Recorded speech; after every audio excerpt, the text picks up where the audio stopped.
살아계신 하나님 아버지, 시간 주의 말씀이 선포될 때에 말씀의 주인 되신 하나님을 만나게 도와주시고 그 능력으로 덧입혀 주옵소서. 예수님 이름으로 기도합니다. 아멘. 1986년에서 91년 사이에 화성에서 10명의 여인들만 죽였던 화성 연쇄 살인사건이 있었습니다. 오래된 얘기도 한데 나중에 고민을 잡고 보니까 사명을 더 죽여서 여자만 14명을 죽이니 아주 무서운 범죄를 저지른 사람입니다. 이 사람한테 악마라고 이름을 붙이기도 이름이 아까울 만큼 큰 죄를 저지른 사람이죠. 그런데 화성 그 살인사건이 났을 때 국가적인 차원에서 범죄자를 찾기 위해서 노력을 했습니다. 엄청나게 돈도 많이 들었죠. 그때에 이분이 이 살인자가 이춘재라는 사람인데 이 사람이 용의선상에 올랐습니다. 그래서 몇 번 조사를 받았죠. 조사를 받았는데 이 조사한 경찰들이나 검찰에서 고향 사람들을 만나서 얘기를 들어보니까 이 청년은 너무나 착하다는 겁니다. 동네 어르신들한테 인사도 참 잘하고 누가 어려운 일을 하면 도와주기로 잘하고 그런 사람 아니다 이 사람은. 그래서 몇 번 용의선상에 올랐지만 벗어난 겁니다. 사람들이 너무나 이렇게 칭찬을 하고 착한 청년이 이렇게 말하니까 벗어났죠. 그런데 시간이 지나서 20년 후에 보니까 바로 이 사람이 14명의 여자들을 죽인 아주 극악무도한 죄인이라는 것을 알게 된 겁니다. 그런데 이렇게 사람들에게 선량하지만 이 사람 안에 악마가 들어있기 때문입니다. 악마가. 모든 사람들은 겉보기에 선해 보이지만 모든 인간들 안에 죄성이 들어있고 악마 같은 기질이 있습니다. 이게 없는 사람은 아무도 없습니다. 세상에 선한 사람은 존재하지 않습니다. 선량하게 보이고 행동하는 사람들도 그 안에는 모두 다 악마적인 그런 성향이 다 들어있는 것입니다. 그래서 살아가다 보면 이제 평상시에 너무나 이렇게 친했고 그 다음에 따뜻했던 사람들, 정직했던 사람들. 어느 날 갑자기 보면 이분들이 상상을 초월한 죄를 저지른 적이 있잖아요. 요즘 같은 회사장을 그렇게 잘하던 사람들이 어느 날 보니까 회사 자금을 몇백억씩 썼다 있잖아요. 근데 대개를 들어보면 그 회사 직원들이 그분이 그런 잘못을 저지를지 꿈에도 생각하지 못했다는 겁니다. 그런데 여러분, 그 사람이 그럴 줄 몰랐다 생각한 사람은 충분히 그럴 수 있습니다. 우리 인간이 본성을 모르니까 겉으로 나오는 행동을 보고 또 지금까지 살아왔던 삶을 보고 그렇지 않을 거라 생각하지만 모든 인간은 항상 이중성이 있는 겁니다. 선하게 살아온 것 같지만 그 안에 인간은 근본적으로 죄가 들어있고 악마적인 기질은 모든 게 다 들어있습니다. 예수님께서 길을 지나갔을 때 그 한 부자 청년 관료가 나와서 예수님께 물었습니다. 선한 선생님, 제가 어떻게 영생을 얻겠습니까? 사실 원래 중요한 건 밑에 이야기지만 오늘 말씀이 본문의 거는 주께서 말씀을 드리시고 하나님 외에는 선한 사람은 존재하지 않는다. 그렇게 말씀하십니다. 우리 오늘 본문 말씀 17절, 18절 말씀 다 같이 한번 봅시다. 예수께서 길에 나가실 때 한 사람이 달려와서 도와다 붙잡되 선한 선생님이여 내가 어찌하여 영생을 얻으리이까. 예수께서 이르시되 내가 어찌하여 나를 사랑할 것이냐. 하나님 외에는 선한 이가 없느니라. 예수님이 자신이 선하지 않다 그 말씀은 아니죠. 지금 이 사람이 예수님께 나와 선한 선생님이여 이렇게 부르는데 예수님은 하나님의 아들이시니까 흠과 티가 없는 선하신 분이죠. 그런데 지금 예수님께 찾아와서 예수님을 부르는 사람이 예수님이 하나님이신 줄 모르는 거죠. 메시아인 것도 모르고. 그러니까 내가 나를 하나님으로 모르고 한 인간으로서 나를 선하다고 보는데 세상에 선한 인간은 존재하지 않는다. 하나님 외에 선한 사람은 세상에 없다. 이렇게 말씀하십니다. 그리고 선한 사람은 없다. 이것은 모든 성경에서 우리에게 가르쳐주는 말씀입니다.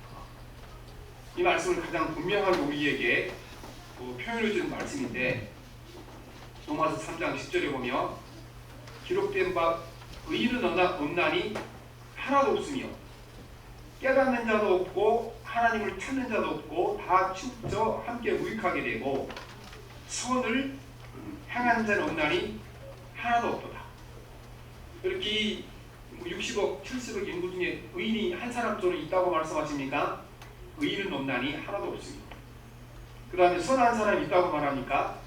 선을 행하는 자는 없나니 하나도 없도다. 이게 말씀인 것입니다. 우리가 바른 인간관계를 맺고 행복하게 살기 위해서는 인간이 선하지 않는다는 소리가 늘 알고 기억하고 있어야 되는 것입니다. 하나님께서 우리를 구원하셔서 하나님의 자녀로 삼아주셨지만 우리는 구원받은 이유도 여전히 죄인인 것입니다. 살아가다 보면 세상에는 도둑들만 가득 차 있고 다 나쁜 놈들이고 악인들만 가득 차 있고 이래서 울분으로 가득 차는 사람들을 자주 만나게 됩니다. 울분 가득 차는 사람들 불행하죠. 세상에 악한 사람들이고 나쁜 사람들이 없는데 얼마나 불행합니까? 근데 이분들이요 한 가지는 모르는 거예요. 세상이 다 악하고 다 나쁜 사람이 사는데 그까지 괜찮은데 나도 악하다는 사실을 모르는 겁니다. 나도 악하다는 사람을 모르니까 세상에 악한 사람이 있고 나쁜 놈은 다 있으니까 늘 불행하게 살아가는 것입니다. 또 우리는 내가 악한 것처럼 이 땅에 살아가는 사람, 다른 사람도 선한 사람은 없고 악하다는 사실을 모르기 때문에 불행해지는 겁니다. 우리가 믿었던 사람들이 길에 어긋난 행동을 할 때가 있습니다. 내가 신뢰했던 사람들, 내가 많은 사랑을 베풀었던 사람들이 내 신뢰에 응답해주지 못하고 내 사랑에 응답하지 못하고 거꾸로 이렇게 신뢰를 배신하고 내 사랑에 이렇게 분노로 이렇게 다가온 사람이 있죠. 그런 사람 만날 때 되게 무슨 말 합니까? 내가 어떻게 나한테 이럴 수가 있느냐? 내가 그럴 줄 몰랐다 이렇게 말합니다. 그래서 이제 앞으로 내가 다시는 사랑도 가지 않고 아무도 믿지 않는다고 말하는데 이분이 뭐가 잘못인가? 모든 인간은 선하지 못하고 모든 인간은 완벽하지 못하다는 사실을 모르는 겁니다. 모든 인간들은요 충분히 그럴 수 있습니다. 충분히 배반할 수 있습니다. 충분히 우리에게 내가 신뢰에 대하여 깨뜨릴 수 있는 사람들이 세상 사람들인 것입니다. 우리가 선하게 살기 위해서는 자신이 선하지 않다는 것을 알고 있어야 되는 것입니다. 악한 사람이 자신을 선하게 여기는 것처럼 위험한 일은 없습니다. 왜냐하면 자기 안에 일어나는 생각들, 감정들, 욕망들 이게 악한 건데 그거를 선한 것으로 착각을 했으니까 악한 것을 선한 줄 알고 열심을 낼 것 아니겠습니까? 그러니까 얼마나 위험해지겠습니까? 그래서 우리가 악한 사람이 선한 사람으로 착각하고 사는 것처럼 위험한 건 없습니다. 그런데 안타깝게도 우리 모두가 다 이 착각에 빠질 때가 너무 많습니다. 적어도 나는 선하다고 생각할 때가 너무 많은 것입니다. 지금 우크라이나에서 전쟁이 일어나고 있잖아요. 러시아가 공격을 해서. 러시아도 기독교 국가죠. 사실상. 그래서 거기 동방정교회라는 우리 기독교가 있는데 거기 거의 캐톨릭화가 비슷해요. 러시아가. 그러니까 교황과 비슷하죠. 러시아 정교회 총수장이 키리라는 사람이 총수장인데 그래서 전 세계 교회로 기독교인을 단체가 있잖아요. NCC나 WCG 같은 거를. 그리고 그런 단체에서 키를 정교회 주교한테다가 서신을 보냈어요. 지금 푸틴이 너무 잘못을 저지르고 죄 없는 사람들은 폭탄을 퍼부어도 되겠냐. 그러니까 당신이 좀 푸틴을 만나서 좀 그만두라 해라. 그랬더니 이분이 다 답을 보냈어요. NCC도 보내고 세계 단위 기독교. 뭐라고 그러냐 그러면은 푸틴이 하는 일은 옳은 일이고 우리 러시아는 정당한 일을 하고 있다. 이렇게 합니다. 그 대주교가 러시아 지금 정교회 대주교가 그러니까 이렇게 악한 것을 선언한다고 생각하는 얼마나 위험한 일입니까? 그리고 이런 생각들은요 보통 사람 하는 걸 안 해요. 그러니까 신앙생활 오래 잘한다고 생각한 사람들이 그런 생각을 하기가 굉장히 쉽고 유혹을 많이 받게 되는 것입니다. 그래서 우리는 내가 악하다는 것을 깨달아지는 것은 큰일은 없습니다. 나는 하나님께 선하지 못하다는 사실을 깨닫는 것은 큰일은 없습니다. 사도 바울은 늘 믿음으로 살려고 노력한 사람이고 의롭게 살고 노력한 사람인데 철저히 이걸 깨달았어요. 나는 하나님께 선하지 못하다. 그래서 서신서 쓸 때마다 사도 바울은 늘 자신이 죄인 것을 고백하죠. 그리고 가장 잘 표현된 말, 나는 죄인 중인 개수다, 이렇게 말씀하십니다. 이게 뭐 다른 사람 듣기 좋게 하는 말이 아니고 진짜 사도 바울이 기도하고 성령의 용증을 드릴 때마다 깨달아지는 것이 가슴을 찌고 회개할 만큼 내가 하나님께 큰 죄인이 된 것이 깨달아진 겁니다. 그래서 늘 죄인이라고 고백하게 된 것입니다. 우리는 경건하게 살고자 하는 사람들은 내 안에 죄가 선명하게 보일 때에, 내 안에 죄가 크게 보일 때에 경건하게 살 수 있는 능력이 거기서 생기는 것을 믿습니다.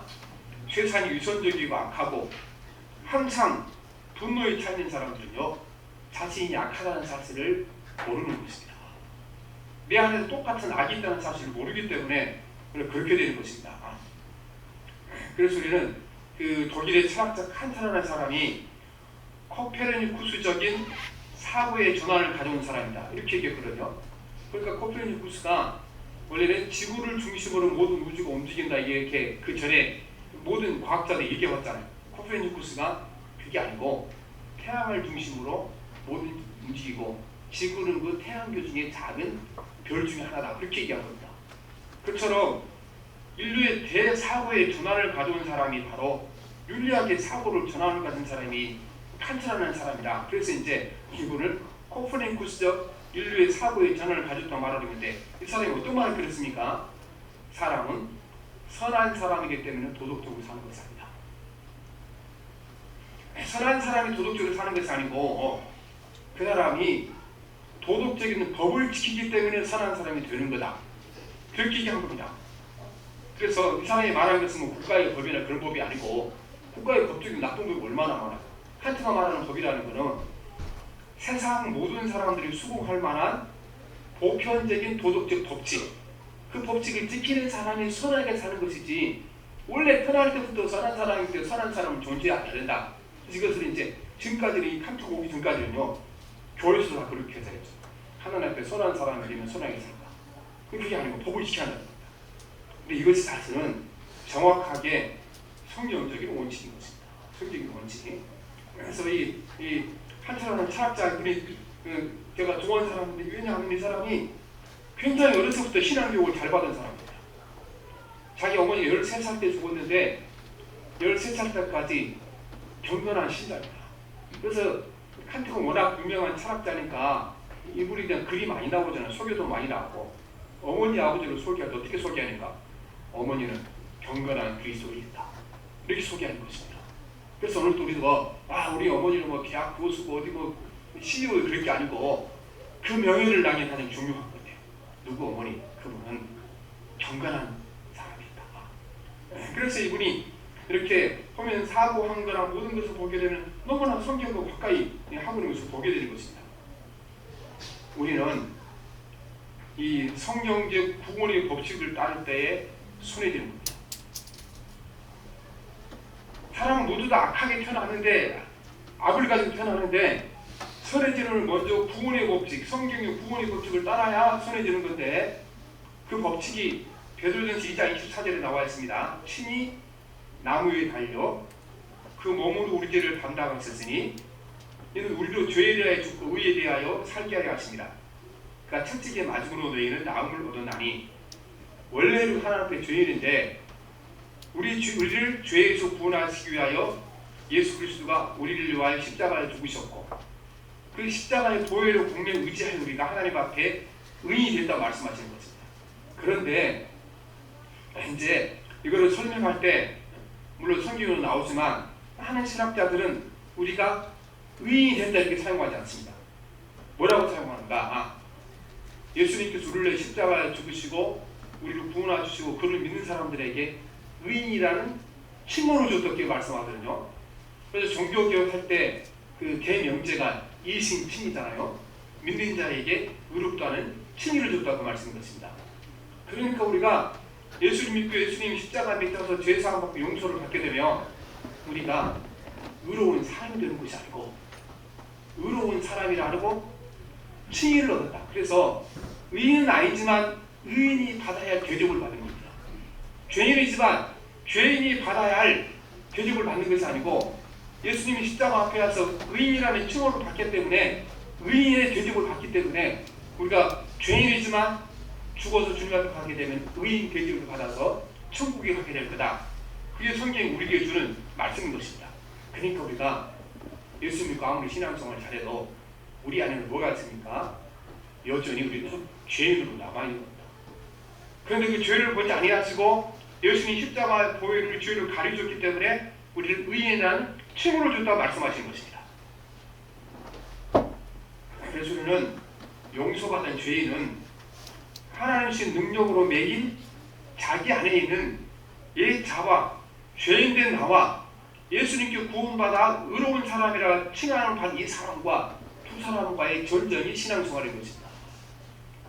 그래서 우리가 신앙생활 하는 거 또 이렇게 이제 교육자나 목회자들이 성도를 가르치는 거 사실은 가장 중요한 그거 가르치는 거죠.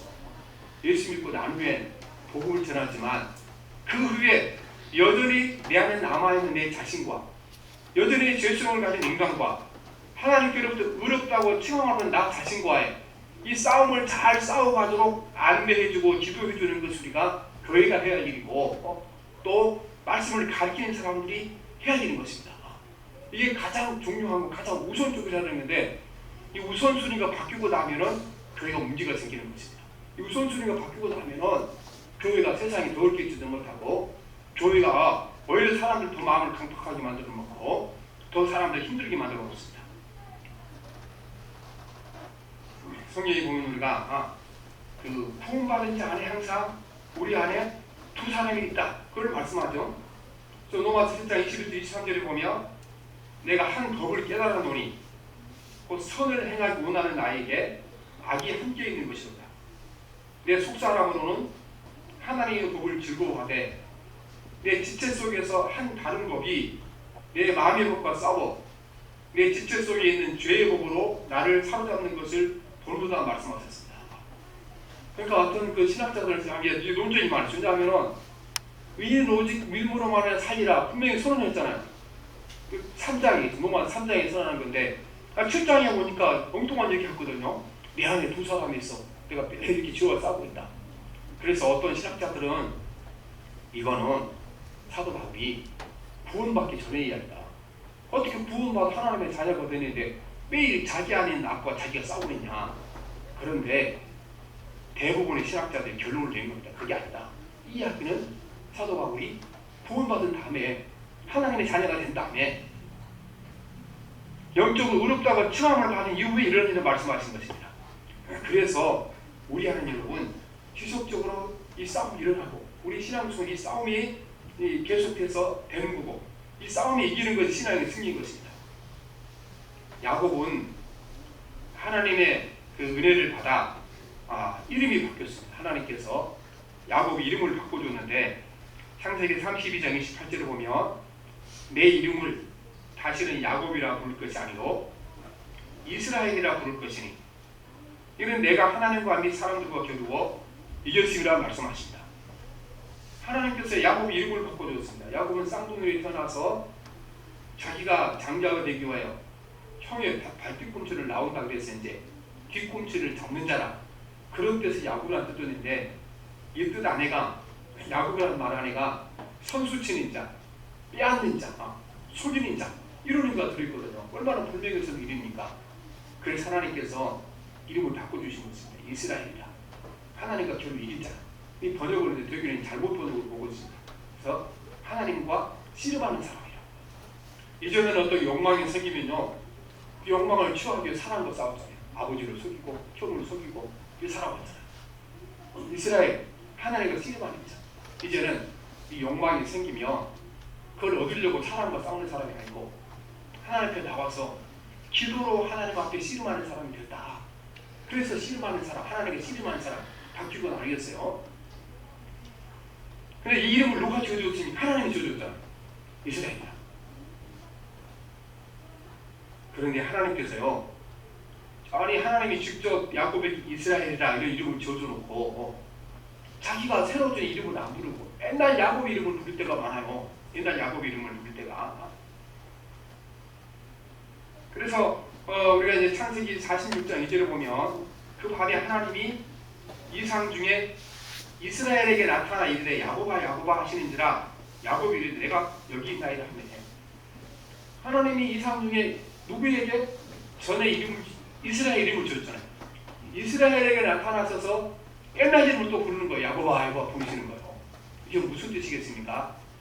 너가 나하고 약속했더니 이제는 사람과 경쟁하고 세상의 이익 위해서 막 꾀를 쓰고 싸우는 것이 아니고 문제가 생길 때마다 내 앞에 와서 네 욕망을 해결하려고 씨름하려고 하지 않았냐. 근데 왜 옛날로 다시 되돌아가냐. 그런 의미에서 야곱아 야곱아 부른 겁니다.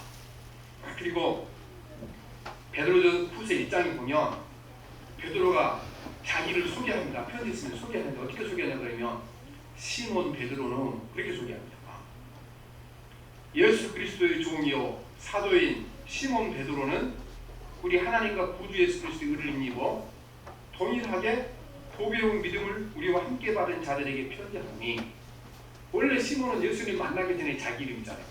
베드로는 예수님이 지어준 이름이고 그랬잖아요. 베드로에게 이제부터 반석처럼 굳건한 믿음에서 살아가라 그래서 이름을 지어준 것 아니겠습니까? 근데 베드로가 자기 이름을 소개할 때 베드로만 하면 얼마나 자랑스러웠어요. 근데 항상 거기에 시몬 베드로. 무슨 뜻이겠습니까? 내가 하나님의 자녀로 큰 은혜를 받아서 사도가 되었지만 여전히 내 안에 누구도 들어있습니까? 옛날 예수님 만나서 구원받기 전에 시몬도 내 안에 들어있고 구원받아서 은혜 받은 베드로도 들어있고 그래서 나는 늘 시몬으로 살아가지 아니하고 베드로로 살아가기 위하여 날마다 내가 하나님 앞에 씨름하는 사람이다. 이렇게 해서 자기를 소개할 때 나 베드로는 소개하지 않고 시몬 베드로를 그렇게 소개하고 있는 것입니다. 우리는 모두는 항상 내가 이스라엘이 되었지만 내 안에 야곱이 그들이 들어있는 것, 베드로로 은혜를 받았지만 옛날 시몬이 그들이 들어있는 것처럼 항상 우리 안에는 하나님이 주신 말씀 안에서 우리가 구원받은 나와 구원받지 못한 옛 자아가 또 내 안에 악한 것과 늘 나와 싸움이 지속되는 것입니다. 우리는 신앙생활을 오래 하거나 또 저처럼 교회에서 목사를 하거나 이런 사람들이 가장 착각하기 쉬운 곳이 있습니다. 자신을요 선한 사람으로 착각합니다. 선한 사람. 내가 교회 오래 다니고 성경도 많이 읽고 또 교회에서 높은 직책도 받았으니까 내가 당연히 선할 거라고 생각합니다. 하지만 오늘 베드로는 이렇게 주님 앞에 성령 받은 사람이고 기도만 불이 떨어진 사람은 베드로 안 겁니다. 내가 은혜 받았지만 나는 선하지 못하다. 내 안에 옛날 시몬이 그대로 들어있다고 알았던 것입니다. 사도 바울 역시 알았던 것입니다. 그래서 날마다 나는 내 안에 있는 악과 죄악과 싸우지 않으면 안 된다는 사실을 깨닫는 것입니다. 오늘 우리가 아무리 신앙생활을 오래 한 사람도 또 다른 사람 보기에 경건하게 보이는 사람도 우리는 그 안에 그대로 죄된 나의 본성이 들어있다는 사실을 항상 기억해야 되는 것입니다. 우리가 구원받은 것은 내가 의로워서 구원받는 것이 아니고 예수께서 우리가 여자들과 죄인인데 죄인들에게 어떻게 했습니까? 의인이라는 칭호를 주어서 의인처럼 대접하게 해주시는 거지 내가 의인으로 바뀐 것은 아니라는 것입니다. 우리가 성도란 거룩한 이름을 가졌지만 우리 안에 여전히 죄악의 세력이 웅크리고 앉아서 우리를 공격하고 있는 것입니다. 예수님 우리 안에 있는 모든 죄를 다 드러내서 없어진 것이 아닌 것입니다. 우리 안에 죄가 육신을 가지고 있는 이상 죄는 그대로 들어있죠. 그럼 뭘 주셨습니까? 죄와 싸워 이길 수 있는 능력을 주신 것입니다. 근데 많은 사람이 착각을 해요. 내가 신앙을 잘하면 내 안에 있는 죄를 그냥 송두리처럼 다 뽑아서 하나님께서 무슨 바다에 던지거나 영광의 표도 생각하고 있는데 육신을 가지고 있는 이상 우리 죄는 그대로 남아있습니다. 우리 안에 남아있고 우리가 어떻게 예수 믿고 십자가에 현재 보혈로 구원받고 하나님의 자녀가 된 사람에게 예수님 능력을 주셔. 어떤 능력을 주셨습니까? 내 안에 옛사람과 내 안에 악한 사람과 내 안에 죄된 성향과 악마적인 기질과 이거를 싸워 이길 수 있는 능력을 우리에게 주신 것입니다. 능력을. 그래서 우리가 지속적으로 그 능력을 받기 위해 기도해야 되고 예배를 드려야 되고 경건 생활을 지속적으로 해나가야 되는 것이 중요한 것입니다. 만약 우리 죄를 주님이 다 드러내서 바다에 던져버렸으면요, 이렇게 매주 교회 갈 필요 없어요. 그렇잖아요? 매주 교회 필요 없는 것입니다. 옛날에 거기 이제 그 세례에 대해서 잘못 알았을 때 세례를 받는 순간 인간은 모든 죄를 용서받는다. 그렇게 잘못 이해한 사람이 있었어요. 세례는 사실은 이미 용서받은 사람들에게 용서받았다는 것을 이제 사람들에게 징표로 주는 건데, 그게 아니고 세례를 받는 순간 죄가 없어진다고 생각하는 사람이 있었어요. 그래서 어떤 분은요, 세례를 죽을 때까지 안 받아 그랬어요. 왜냐하면 죄를 모아놨다가 세례 받아면 용서받아야 되니까 그렇게 받겠다. 그리고 끝까지 이제 세례 받지 못하고 죽은 사람도 그러다가, 그래서 어디로 오는가, 우리 가운데 그대로 죄성이 있다는 사실을 모르기 때문에 그렇습니다. 우리가 그러므로 내 안에 있는 악한 생각과 악마적인 기질과 이것과 싸우기를 포기해서는 안 되는 겁니다. 그러나 우리가 이 싸움에 포기할 때가 너무 많습니다. 히브리서를 기록한 그 사도 바울은 이런 우리의 습관에 대하여 책망하고 있죠. 너희가 죄와 싸우되 아직 피 흘리기까지는 대항하지 아니하고 말씀하십니다. 항상 끝없이 우리 마음속에 솟아오르는 죄된 것과 악마적인 기질과 날마다 싸워나가야 될 줄 믿습니다. 네. 여러분, 우리가 남을 사랑한다 그러면 어떤 사람이 그렇게 생각합니다. 누구를 사랑한다는 것은 내 마음에 그냥 뭐 좋아하는 마음이 불꽃처럼 일어나고 보면 가서 막 안아주고 싶고 안 보고만 보고 싶고 그거를 사랑으로 착각한 사람이 많습니다.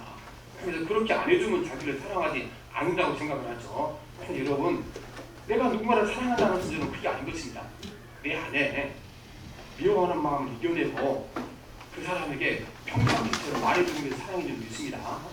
내 가운데 내가 미워하는 마음이 나를 주장하게 되면 평상시처럼 못 해주죠. 그렇죠? 평상시에 이렇게 말도 예쁘게 해주고 겸손하게 해주고 맛있는 거 주고 놀아주고 그러는 건데, 이게 막 내 마음 가운데 미운 마음이 일어나고 보기 싫고 그럼 어떻게 돼요? 평상시 이렇게 예쁘게 말하다가도 말을 거칠게 하게 되고, 평상시 이제 좋은 걸 있으면 주고 싶었는데 안 주고 싶고 그러죠. 그런데 여러분, 내 마음 가운데 미워하는 마음을 이겨내고 평상시처럼 해주는 것이 사랑하는 겁니다. 왜냐? 내 안에 미워하는 마음을 내가 성령의 능력으로 이겨내는 거잖아요. 그때 우리가 남을 사랑한다고 말할 수 있는 것입니다. 그런데 요즘은요, 텔레비전 드라마를 사람 너무 많이 봐서 사람들이요, 이게 사랑인 줄 모르는 거예요. 남들이 어떻게 내가 얼마나 뭐 예쁘고 귀한 사람, 항상 남들이 나를 보기에 나 보기에 내가 사랑스럽고 귀엽고 아름답겠어요. 얼마나 내 흥민 사람인데 남들이 나를 봤을 때 당연히 나를 미울 때도 있고 나를 싫을 때도 있고 보기 싫을 때도 있겠죠. 그래서 다른 사람과는 사랑하는 것은 여러분, 그 마음을 이겨내고 자기가 평상시 하고 싶은 걸 하는 그것이 사랑이니까 그거 중요하잖아요.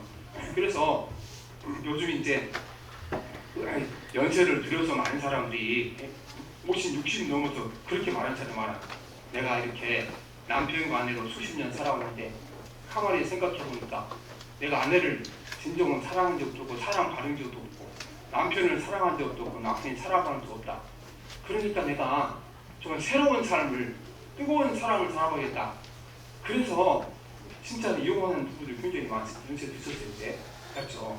그런데 바보 같은 겁니다. 왜냐하면요, 우리가 내가 이렇게 상대방이 막 밉고 싫을 때가 있잖아요.